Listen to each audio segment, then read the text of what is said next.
Maka berangkatlah Abu Bakar As-Siddiq sebagai Amirul Hajj membawa jemaah dalam skala besar. Nabi tidak berangkat. Baru saja berangkat, malaikat Jibril turun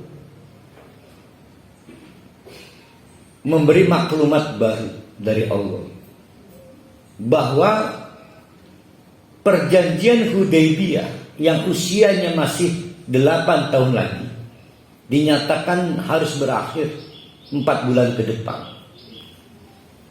Berarti hari itu Zulqia'dah, Zulhijjah, Muharram, habis Muharram apa? Safar. Safar harus berakhir karena 4 bulan kan. Karena akan diumumkan di Mekah pada saat Abu Bakar sudah di Mekah, yaitu bulan Zulqia'dah. Maka maklumat Allah itu disebut surat At-Taubah.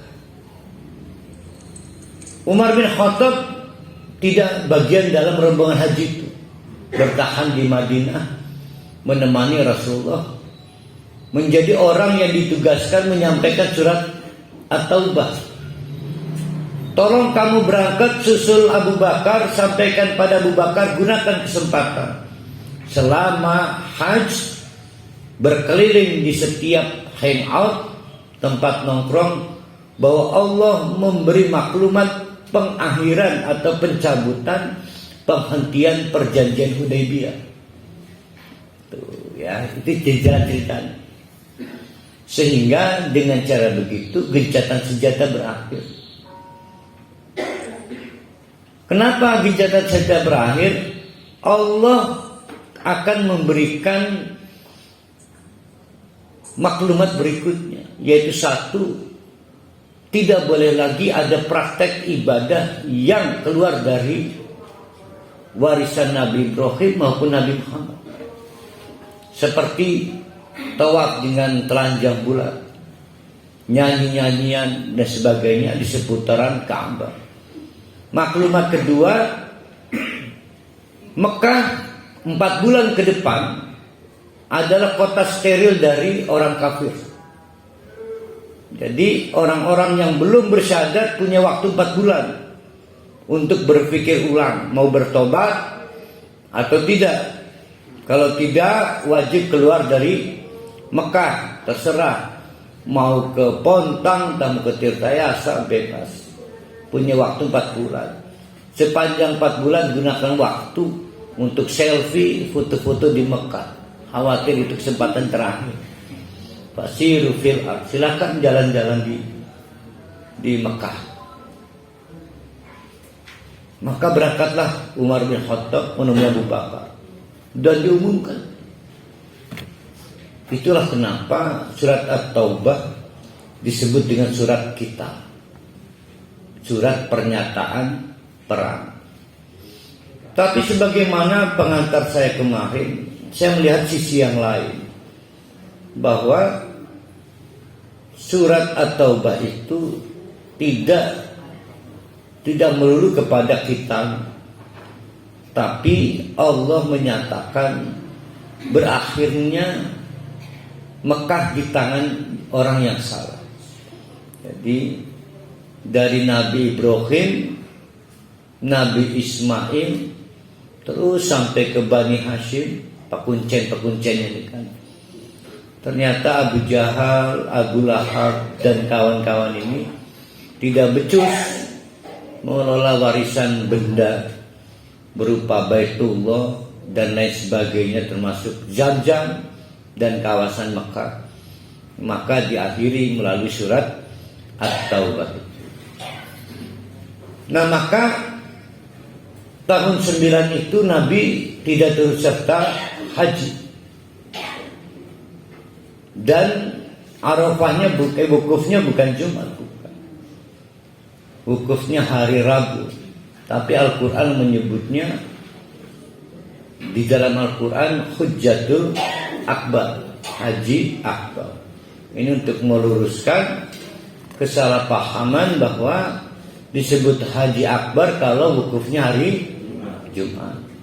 Al-Quran menyebut semua haji itu haji akbar, karena ada yang haji kecil namanya umrah. Nah, Nabi akhirnya menggunakan peluang terbaiknya tahun ke-10 Hijriah. Itulah pertama kali dan terakhir kali Nabi haji setelah kepindahan yang bersangkutan dari Mekah menuju Madinah. Sehingga selanjutnya dalam tarikh atau sejarah, haji yang dilakukan oleh Rasulullah SAW disebut dengan haji wada. Karena setelah itu Rasulullah memang berpisah dari umatnya, tapi semenjak itu juga agama Islam berjalan sampai ke Pontang Tirtaya. Nah, itulah latar belakang surat At-Taubah. Jadi surat At-Taubah itu memang secara prinsip Allah secara sepihak menganggap bahwa perjanjian gencatan senjata harus dihentikan secara sepihak. Tapi dasar keputusan itu ada. Jadi semenjak ditandatangani, disepakati bersama, Mekah paling sering melanggar. Ya, pernah ada orang Mekah yang masuk Islam berangkat ke Madinah setelah perjanjian Hudaybiyah. Sesuai dengan klausul maka mestinya ditarik kembali ke Mekah. Orang nggak boleh stay di Madinah. Maka dijemput paksa oleh utusan Mekah. Dan Rasulullah nggak bisa nahan. Karena itu klausul dalam perjanjian Hudaybiyah. Sampai di tengah jalan bukan diajak pulang ke Mekah, diajak pulang ke akhirat, dibunuh. Tuh. 2 orang yang dipaksa pulang dari Madinah. 1 orang membebaskan diri, berlari karena yang 1 berhasil dibunuh, yang 1 kabur ke Madinah mengabarkan bahwa kami adalah orang-orang yang tertawa. Maka dicatat sebagai di antara pelanggaran-pelanggaran Mekah terhadap Hudaybiyah. Itulah dasar kenapa Allah menganggap maklumat ini penting.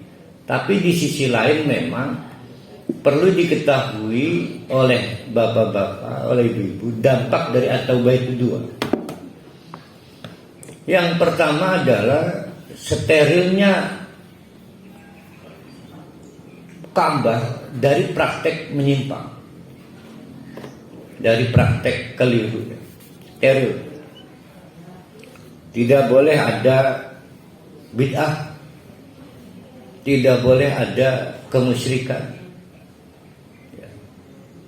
Yang kedua, sterilnya kawasan Mekah, tadi Ka'bah, itu dari orang non-Islam. Tadi Mekah ditetapkan sebagai kawasan khusus bertepatan dengan turunnya surat At-Taubah. Itu harus dipahami ya. Nah, maka semenjak tahun 8 Hijriah, karena At-Taubah 8 Hijriah, Nabi Muhammad menganggap pekerjaan domestik selesai. Nah, setelah tahun 7 Hijriah berkirim surat banyak ke negara-negara dan kerajaan-kerajaan kafir, maka setelah turunnya surat At-Taubah, Nabi menindaklanjuti korespondensi itu dengan mengirim banyak delegasi atau mubalik atau penceramah atau ustadz yang jelas membawa surat penting dari Rasulullah. Maka semenjak itu pula secara resmi Islam memasuki tahap internasional tahun 8 Hijriah. Nah, jadi seiring waktu juga di tahun itu terjadi Fathul Mekah kan. Jadi begitulah bapak-bapak, ibu-ibu, tahapan-tahapan sejarah Islam itu.